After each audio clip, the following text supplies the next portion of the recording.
ربط عيناي شوقا ولطيبة غربا عشقا فعتيت إلى ولطيبة غربا يا قلب ورقا صلي على محمد. Manusia lebih pintar daripada Tuhan. Padahal hanyalah makhluk yang hina yang tercipta dari yang hina. Lalu mengaku sombong, melampaui Allah Subhanahu wa Ta'ala.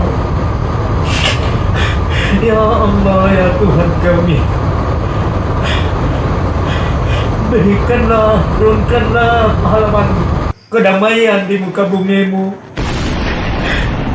bumi yang engkau rencanakan untuk menjadi surga malah dibalik menjadi neraka oleh manusia-manusia durhaka. Ya Allah, hukum yang diturunkannya tidak diterima oleh akal goblok ciptaanmu. Ya Allah, begitu yang ku maksud. Firmanmu dibuang jauh-jauh, hasil pikiran manusia yang dipakai. Aku takut dengan bencana yang akan engkau kirimkan kapan waktu. Aku tak tahu itu dalam rahasia, tetapi hambamu selalu mengundang bencana itu.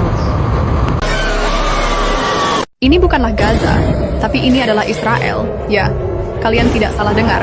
Serangan Iran bertubi-tubi dengan seketika menghancurkan mimpi tentang negara aman Israel di Timur Tengah.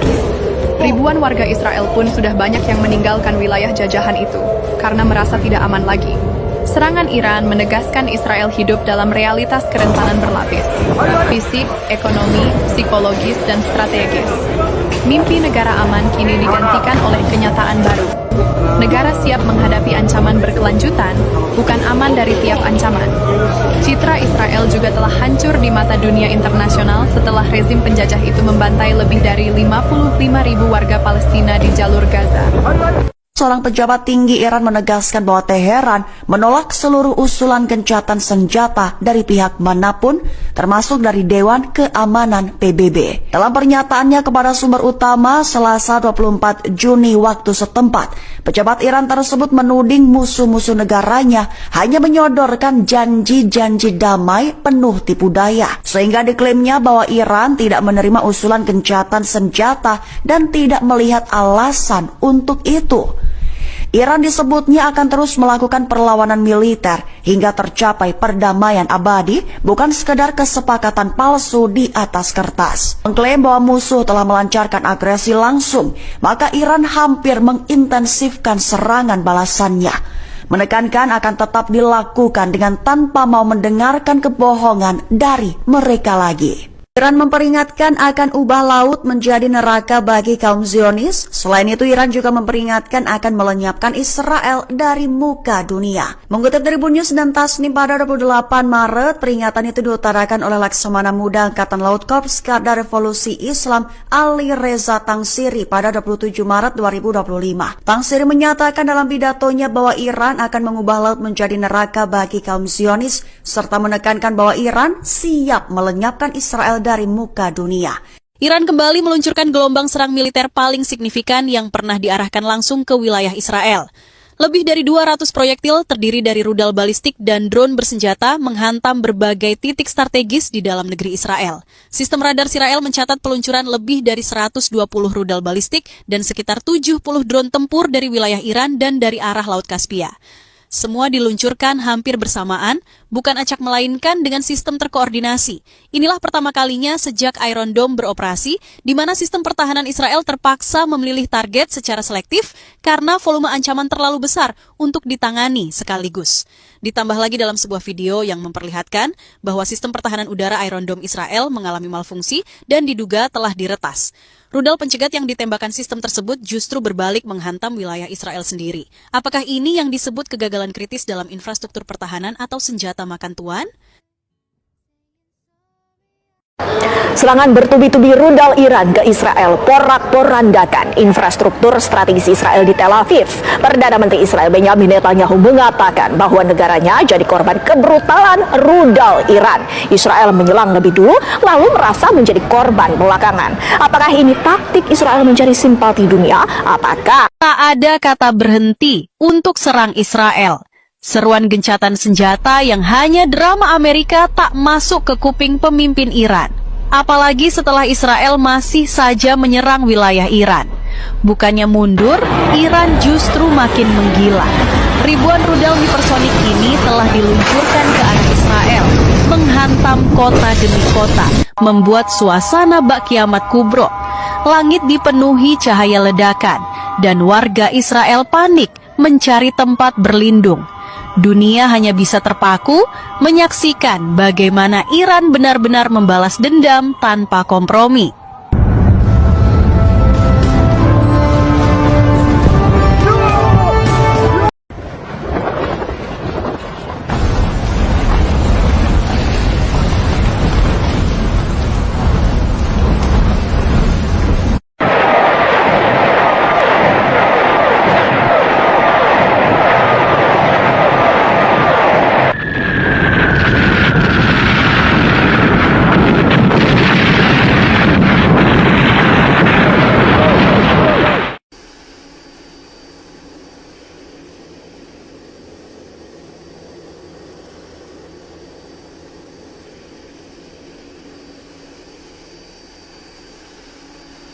Ini bukanlah Gaza, tapi ini adalah Israel. Ya, kalian tidak salah dengar. Serangan Iran bertubi-tubi dengan seketika menghancurkan mimpi tentang negara aman Israel di Timur Tengah. Ribuan warga Israel pun sudah banyak yang meninggalkan wilayah jajahan itu, karena merasa tidak aman lagi. Serangan Iran menegaskan Israel hidup dalam realitas kerentanan berlapis. Fisik, ekonomi, psikologis, dan strategis. Mimpi negara aman kini digantikan oleh kenyataan baru. Negara siap menghadapi ancaman berkelanjutan, bukan aman dari tiap ancaman. Citra Israel juga telah hancur di mata dunia internasional setelah rezim penjajah itu membantai lebih dari 55.000 warga Palestina di jalur Gaza.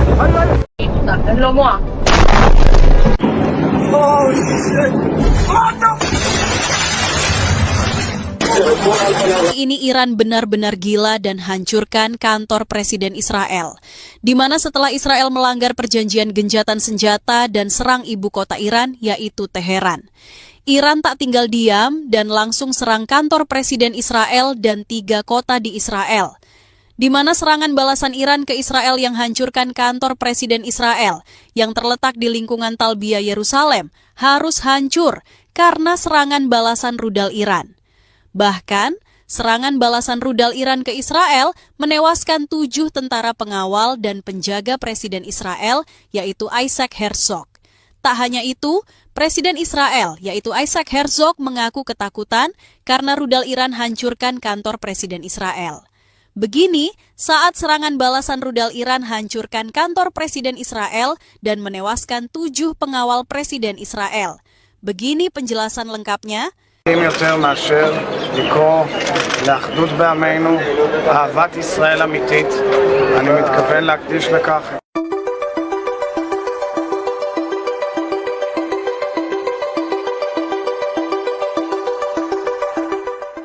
Israel kini babak belur hadapi 3 negara dengan senjata nuklir sekaligus. Nasib Israel benar-benar di ujung tanduk. Setelah luluh lantak diserang Iran, kini penderitaan Israel berlanjut. Pasalnya ada 2 negara lain yang menyatakan siap menyerang Israel. Dan parahnya, 2 negara tersebut sama-sama memiliki senjata nuklir. 2 negara yang mengikuti langkah Iran membombardir Israel adalah Pakistan dan Korea Utara. Pakistan menyatakan solidaritas sesama negara muslim. Apabila Israel menyerang Iran dengan senjata nuklir, maka Pakistan pun akan melepaskan nuklirnya ke kota Tel Aviv. Hal yang sama juga disampaikan Korea Utara. Meski bukan negara muslim, Korut tetap menyatakan dukungannya kepada Iran. Dukungan itu didasari hubungan diplomatik kedua negara. Sehingga jika Israel menyerang Iran dengan senjata nuklirnya, maka Korut tidak akan segan melakukan hal yang sama. Atas perintah Kim Jong-un, Korut bersiaga menyerang Israel dengan rudal nuklirnya. Sampai kapanpun, Israel nggak akan benar-benar menaklukkan Palestina. Lah kok bisa? Secara teknologi mereka jauh lebih unggul, senjata lengkap, ekonomi kuat, bahkan dukungan dari negara-negara besar juga dapat. Jadi gini, ada hal yang nggak bisa ditaklukkan pakai kekuatan militer.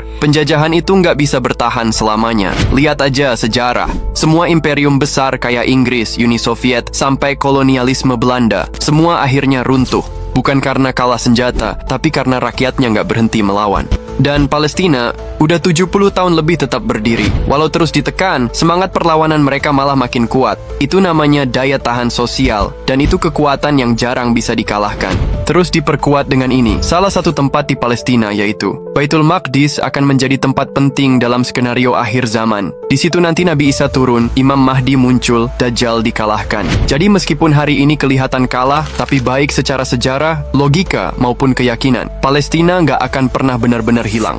Inilah yang akan terjadi jika Palestina merdeka dan Baitul Maqdis berhasil dibebaskan. Nabi Muhammad SAW dalam hadis syahih Imam Muslim berkata kepada Abdullah ibnu Rawahah, apabila nanti engkau mendengar Baitul Maqdis dibebaskan dan dikumandangkan khilafah Islamiyah, ketahuilah kata Rasulullah, pada saat itu seluruh Arab dalam keadaan kacau dan negeri yang paling aman, negeri yang paling kuat, negeri yang paling makmur, dan negeri yang paling sejahtera adalah Palestina. Hijrahlah kalian semua ke sana. Dan itu adalah pesan Rasulullah SAW. Setelah itu akan ada 7 bencana yang akan terjadi. Yang pertama, negara-negara Eropa dan Amerika akan hancur luluh lantak. Kedua, bangsa Israel akan lenyap di muka bumi. Ketiga, akan terjadi krisis ekonomi global. Keempat, akan terjadi bencana alam di Arab dan seluruh dunia. Kelima, akan terjadilah kelangkaan pangan secara global. Keenam, akan terjadi perebutan kekuasaan di Arab Saudi. Dan yang terakhir, terjadilah Perang Dunia Ketiga yang menandai akhir zaman. Dokter kaget pasiennya adalah istri pemimpin tertinggi Iran. Bayangkan istri seorang pemimpin tertinggi dengan kekuasaan yang begitu besar datang ke rumah sakit. Apa yang Anda harapkan? Pengawalan ketat? Perlakuan istimewa? Tapi tidak untuk istri Imam Ali Khamenei. Suatu hari istri Imam Ali Khamenei pergi ke rumah sakit umum untuk memeriksakan kesehatannya. Tidak ada pengawal, tidak ada jalur khusus. Beliau datang seperti rakyat biasa, membawa nomor antrian, duduk menunggu giliran, seperti orang-orang lainnya. Dan tak seorang pun mengenalinya. Ketika tiba gilirannya, dokter yang memeriksa beliau awalnya tidak menyadari siapa beliau. Dokter mulai curiga dengan nama pasien ini. Ia pun bertanya, apakah engkau adalah istri Sayyid Ali Khamenei? Setelah sadar bahwa ini adalah istri pemimpin tertinggi Iran, dokter itu panik dan terkejut. Dengan penuh hormat, dokter bertanya, kenapa Anda mengantri? Mengapa Anda tidak menggunakan jalur khusus? Jawaban beliau sederhana tapi menggugah. Saya tidak berbeda dengan rakyat lainnya. Kalau mereka harus mengantri, saya juga harus mengantri. Bayangkan, seorang istri pemimpin tertinggi memilih untuk diperlakukan sama dengan rakyat biasa, meskipun beliau bisa saja mendapat Kim Jong-un, pemimpin Korea Utara, hampir tak pernah tinggalkan negaranya. Tapi ketika ia melakukannya, ia naik Taeyanggo, kereta baja super rahasia. Tujuannya, Vostokny Cosmodrome di Rusia bertemu Vladimir Putin. Perjalanan ini bukan main-main. 2 hari, ribuan kilometer dengan pengamanan super ketat. Keretanya diapit 2 pengawal. Satu di depan memeriksa jalur, satu di belakang penuh pasukan bersenjata berat. Dari udara, helikopter militer mengawasi. Di darat, personel sudah lebih dulu dikirim ke titik-titik rute. Kereta ini lebih dari sekedar transportasi. Di dalamnya, ruang kerja lengkap, peta besar, sambungan satelit, bahkan penyanyi pribadi. Interiornya mewah, sofa hijau pink, lantai kayu mengilap, restoran dengan menu Korea, Jepang, Prancis. Tapi juga penuh pertahanan.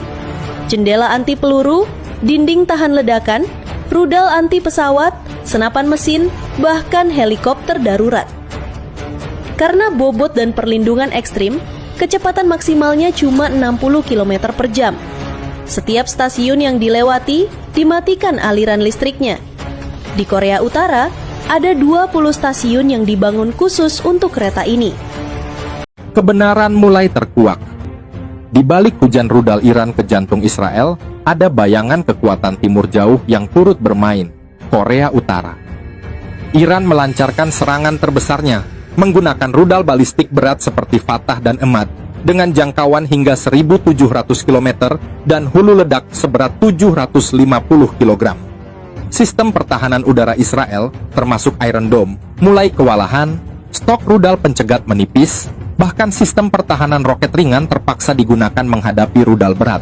Namun, banyak yang gagal dicegat, puing-puing rudal jatuh menghantam pemukiman. Dan inilah yang mengejutkan, analis mengungkapkan teknologi rudal Iran memiliki kemiripan kuat dengan rodong milik Korea Utara. Artinya, Iran mungkin telah menerima transfer teknologi dari Pyongyang, sebuah kolaborasi antara dua negara yang dibenci Barat.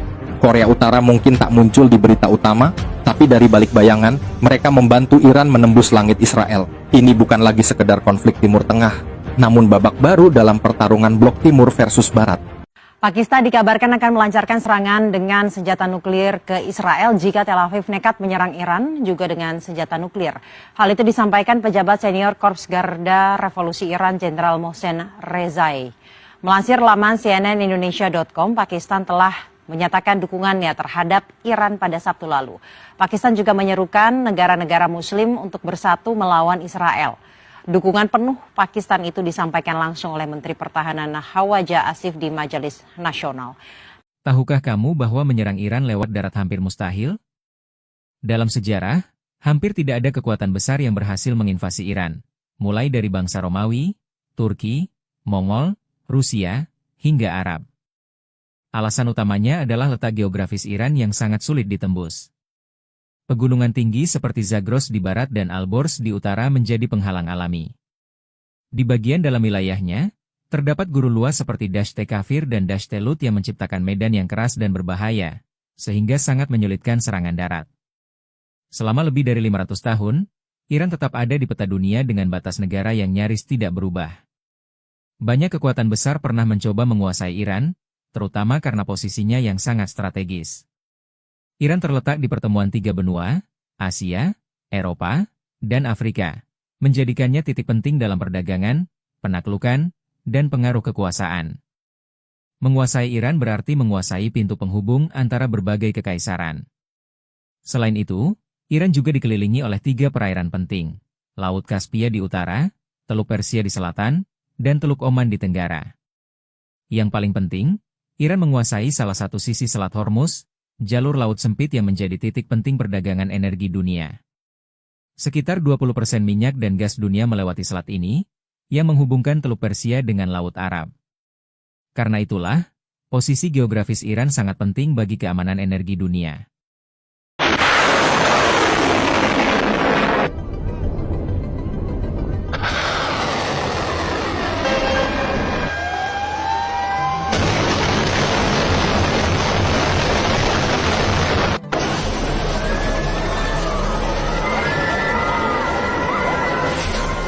Kali ini Iran benar-benar tak beri ampun Israel, di mana di serangan ke-6 Iran ke Israel semakin menggila dan semakin tak bisa dibendung. Di mana di serangan ke-5 Iran menghancurkan 3 kota Israel. Namun di serangan ke-6 Iran tak lagi hancurkan kota-kota di Israel. Tetapi saat ini rudal Iran hancurkan industri terbesar Israel, yaitu minyak dan gas bumi yang berada di ladang gas Tamar dan Leviathan di lepas pantai Mediterania, yang merupakan sumber penghasilan terbesar Israel harus hancur karena serangan balasan rudal Iran. Bahkan salah satu pengusaha terbesar dan terkaya di Israel, yaitu Eyal Ofer, mengaku alami kerugian besar karena rudal Iran hancurkan ladang gas terbesarnya.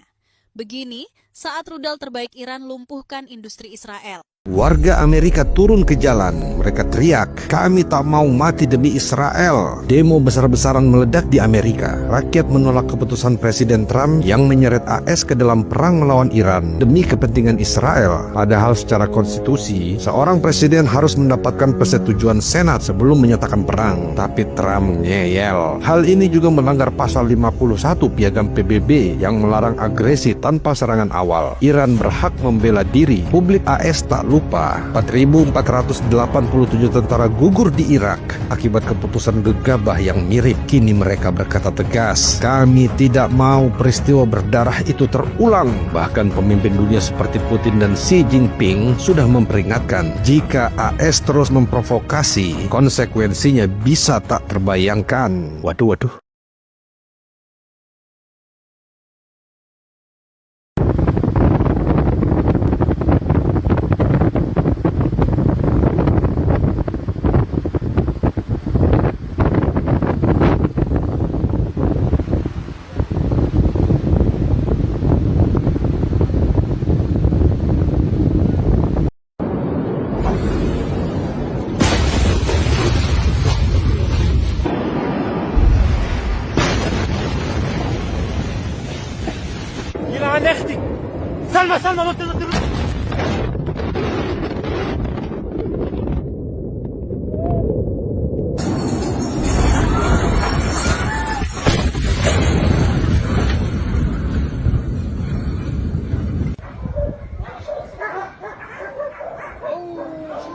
يا عذرا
من المؤمنين رجال صدقوا ما عاهدوا الله عليه فمنهم من قضى نحبه ومنهم من ينتظر لتكون هذه إشارة على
من الله شهادة يا مولاي يا صاحب الزمان نحن جاهزين يا لسانات الحسين